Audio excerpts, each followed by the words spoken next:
दादाच्या मार्फत आपल्याला त्या ठिकाणी कपडे वाटप होणार आहे।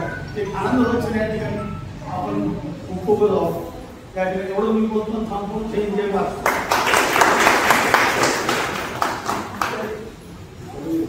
ठीक आहे, तुमच्याकडे होतं पाठवून की नागरिकांची जी व्यवस्था होत होती ती सोय करून द्यायचं काम वेळोवेळी आम्हाला चांगलं सहकार्य मिळतात। आजपर्यंत आम्ही नगरसेवक असो नसो पण ह्या लोकांचं मग इतकं चांगलं सहकार्य आहे की जिथे जिथं आम्ही जी कामं सांगत ती कामं ही लोक त्या टायमामध्ये त्या वेळेमध्ये पूर्ण करून आम्हाला नागरिक करतो की बाबा आमचं काम नाही झालं। इतकं चांगलं अनेक 15 दिवसापूर्वी जी गोष्ट तुम्हाला झाला बरोबर म्हणजे कौतुकास्पद गोष्ट आहे। यांच्या हिशोबाने आमच्या एरियामध्ये मोठा नाला आहे आणि तो नाला पूर्ण आमच्या वाड्यात जातो।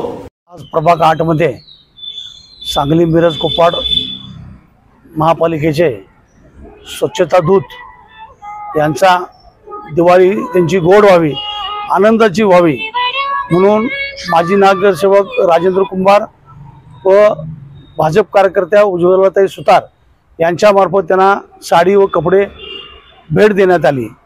या कार्यक्रमासाठी सांगलीचे कर्तव्यदक्ष असे आमदार सुधीर दादा गाडगीळ यांच्या उपस्थितीमध्ये हे सर्व वाटपाचं काम या ठिकाणी पार पडलं।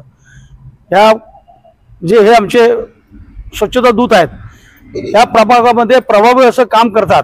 आमचे 2 मुकदम आहेत ते सुद्धा मोठ्या प्रमाणात इथं नागरिकांची सेवा व्हायसाठी दिवस रात्र या ठिकाणी झटत असतात।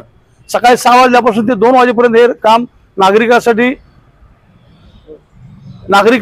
उपलब्ध राहून काम करत असतात। त्यामुळे त्या कुठेतरी सत्कार व्हावा आणि त्या लोकांना त्याची स्फूर्ती मिळावी म्हणताना हा कार्यक्रम या ठिकाणी आज घेतला गेला। तसेच या ठिकाणी दसऱ्याच्या अगोदर इथं नाल्याला महापूर आला होता त्यावेळेला सुद्धा आमच्या या सर्व सहकार्याने चांगल्या पद्धतीने या ठिकाणी वार्डामध्ये काम केलं आणि लोकांना दिलासा दिला। अनेक गटरी तुंबल्या होत्या, नालाचा प्रभाव मोठा असताना सुद्धा त्या नाल्यामध्ये उतरून सुद्धा या लोकांनी काम केलं आणि पावसामध्ये सुद्धा या लोकांनी काम केलं आणि त्याचा कुठेतरी या ठिकाणी उपभोग व्हावा म्हणताना हा कार्यक्रम या ठिकाणी आमदार साहेबांच्या या उपस्थित घेण्यात आला। या ठिकाणी आमचे भाजपचे सर्व महिला पदाधिकारी या ठिकाणी उपस्थित होत्या। जैन समाजाचे अध्यक्ष खोत साहेब, महावीर खोत साहेब त्यांचे सर्व सहकारी यावेळेला या ठिकाणी उपस्थित होते।